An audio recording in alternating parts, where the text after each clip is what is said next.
Now, a great online presentation requires more planning than most people first think. So let's jump in and start there. The first thing you need to have for your digital presentation is the strongest possible internet connection. Yes, I know Wi-Fi gives you more convenience and mobility, but a wireless signal is rarely the best choice as they tend to be far less reliable. Wireless signals lead to a poorer quality audio and video experience for all involved, and keeping your audience in mind is important. So, if a wired connection is an option, use it and plan accordingly.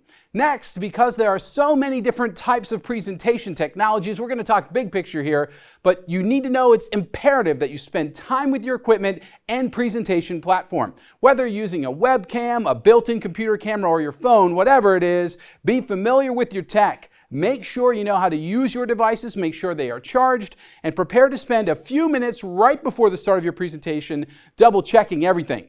A quick side note, we've all been in super boring presentations. No one likes those. It's always a good idea to create meaningful ways to consistently engage your audience. So think about how you can improve their experience. Provide them with links or content that they can follow along with if it fits your presentation, of course. Now, know how to share your screen, how to do so effectively so that we can only see the things that we need to see, okay? Also, different presentation formats have varying features like chat options or audience polls, annotation tools for drawing and highlighting content on your screen. There's a lot of that and more. So as you're planning your presentation, consider how you can use those features to improve the audience experience, and then of course practice using them first. You know, different kinds of presentations require different approaches, but there are some underlying rules to follow. For location, you should always work to present from a private space, or as private as you can get. You know, presenting with people, pets, and moving objects around or behind you is really distracting for you and for the audience. Yes, everyone loves your pets too, but they could make noise or they could pop in at the wrong time. So make sure that they are settled before you start. And if you have to present in a shared space, plan ahead with your roommates, your family, or any folks around you so that they don't interrupt anything. And in order to make sure that you're not bothering them either, you should be wearing headphones so that everyone can remain focused. And lastly, don't zoom and drive or be on the move. Conducting a presentation or even participating in one as an audience member while traveling is really distracting for everyone else involved and really is honestly just rude.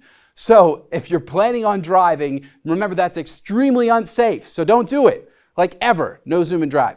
So now that the location is locked down, let's talk quickly about lighting, background, angles, and look. Consider where your primary light source will be. If your setup places the lighting directly behind you, it's going to create a shadow on your face and makes it really hard for your audience to see you clearly. So try to have a light source offset behind your camera or device so that it clearly illuminates your face without making things too bright. And once you've got that location, start testing different areas to see where the lighting in that space looks the best for you.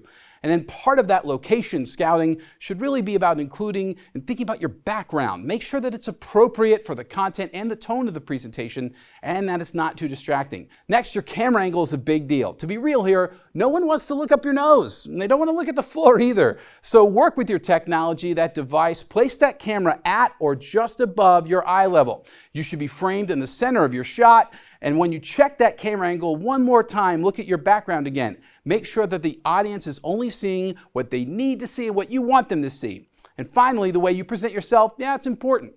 Different presentations require different levels of formality. But when in doubt, always dress as professional as possible, even if it's just to put you in the right mindset for your presentation. And even if you don't think the audience will see it, dress for success from head to toe, please. Speech Lab is brought to you through a generous grant from the National Communication Association.